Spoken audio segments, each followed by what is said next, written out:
छत्तीसगढ़ में जब कोरोना की दूसरी लहर पीक पर थी, तब राजधानी रायपुर के लोग इस बीमारी की त्रासदी से नहीं जूझ रहे थे, बल्कि निजी अस्पतालों की मनमानी का शिकार हो रहे थे।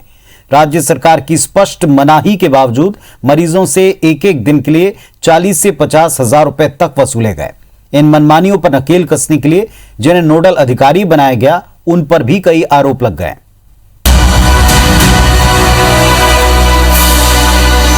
कोरोना काल में निजी अस्पताल की मनमानी का शिकार हुए ये हैं रायपुर के धर्मेंद्र चंद्राकर, जिन्होंने 16 अप्रैल को अपने ससुर भूपेंद्र वर्मा को कोरोना संक्रमित होने पर बांटिया अस्पताल में भर्ती कराया था। लेकिन इलाज तभी शुरू हुआ जब 1 लाख रुपए कैश जमा करा दिया गया। इसके बाद इलाज जारी रखने के लिए अमूमन हर दिन 40 से 50 हजार रुपए कैश जमा करवाया जाता रहा। 13 दिनों तक भर्ती होने के बाद भूपेंद्र वर्मा की मौत हो गई, लेकिन अस्पताल की ओर से जो बिल थमाया गया वो किसी भी सदमे से कम नहीं था। अस्पताल प्रबंधन ने एक दिन के लिए वेंटिलेटर का 20 हजार रुपए चार्ज किया था। ऊपर से आईसीयू चार्ज के नाम पर प्रतिदिन 15 हजार रुपए और ले लिए थे।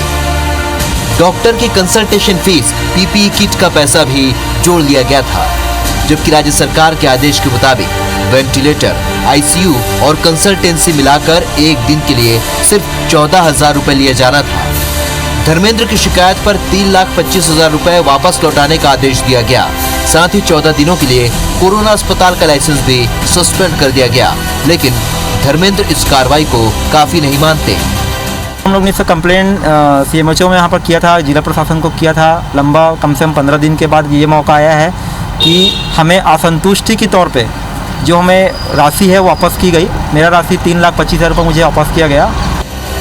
अब तक 10 से भी ज्यादा लोगों ने बांटिया अस्पताल पर तय रेट से ज्यादा पैसे वसूलने की शिकायत की है। खरोरा के महामाया अस्पताल और रायपुर के मित्तल अस्पताल के खिलाफ भी यही शिकायत दर्ज हुई है। निजी अस्पतालों की मनमानी पर रोक लगाने के लिए नियुक्त नोडल अधिकारी विनोद देवांगन पर भी अस्पताल का पक्ष लेने का आरोप लगा है। मेरा उद्देश्य है कि जो शासन के जो मापदंड से या जो रिहाई शुल्क से अधिक राशि ली गई है वो उनको वापस होनी चाहिए। हमारे जो है आपस में तालमेल से कोऑर्डिनेट करना है, कार्रवाई करने का अधिकार मुझे नहीं है। हम तो ये चाहते हैं कि पेशेंट का पैसा वापस हो जाए और हमारे स्पष्टीकरण का यदि वो जवाब दे देते हैं संतोषजनक, तो फिर उसमें एक्शन लेने की ज़रूरत नहीं पड़ती।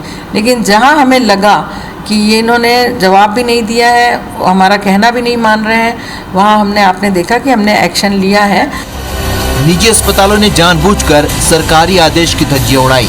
कोरोना के चरम काल में मरीजों से मनमानी पैसे वसूलने, उन्हें आर्थिक और मानसिक तौर पर प्रताड़ित किया और जब शिकायत हुई तो अतिरिक्त पैसे वापस दिलवा दिए गए। क्या इतनी कार्रवाई काफी है? राजेश राज, IBC 24, रायपुर।